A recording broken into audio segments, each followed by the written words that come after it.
ഞാൻ വിദ്യാർത്ഥി രാഷ്ട്രീയത്തിലേക്കൊന്നും പ്ലാൻ ചെയ്തു വന്ന ആളല്ല. യഥാർത്ഥത്തിൽ എൻ്റെ ഒരു പൊതുജീവിതത്തിൻ്റെ അല്ലെങ്കിൽ ഒരു സാമൂഹ്യ ജീവിതത്തിൻ്റെ തുടക്കം എന്നത് പള്ളിയിൽ നിന്നാണ്. പള്ളിയോട് ബന്ധപ്പെട്ട കാര്യങ്ങളിൽ ഞാൻ വളരെ ആക്റ്റീവാണ്. എല്ലാ ഞായറാഴ്ചയും വീടുകളിൽ കയറി നമ്മൾ ഈ പാവപ്പെട്ട മനുഷ്യരെ സഹായിക്കാൻ വേണ്ടിയുള്ള ഫണ്ട് പിരിവിന് പോകും. KCYM-ന്റെ ഭാഗമായിട്ട് പ്രവർത്തന രംഗത്തേക്ക് കടന്നു. അതിൽ വളരെ ആക്റ്റീവാണ്.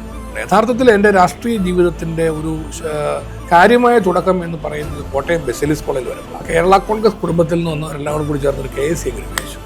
ഞങ്ങളൊരു KSC, ആ KSCയുടെ യൂണിറ്റ് പ്രസിഡന്റായിട്ട് എന്നെ തെരഞ്ഞെടുത്തു. KSC സ്റ്റേറ്റ് പ്രസിഡന്റ് ആയിരിക്കുമ്പോഴാണ് ആദ്യം 96-ൽ നിയമസഭയിലേക്ക് മത്സരിക്കുന്നത്. അപ്പൊ വിദ്യാർത്ഥി രാഷ്ട്രീയത്തിന്റെ കാലഘട്ടത്തിൽ ഈ തിരുവനന്തപുരത്ത് സെക്രട്ടേറിയറ്റ് പഠിക്കല് നിരന്തര സമരങ്ങൾ, വിദ്യാർത്ഥി പക്ഷം എന്ന് പറഞ്ഞു കഴിഞ്ഞാൽ കേരളത്തിന്റെ വിദ്യാഭ്യാസ മേഖല കുത്തഴിഞ്ഞു കിടക്കുന്ന ഒരു സമയം.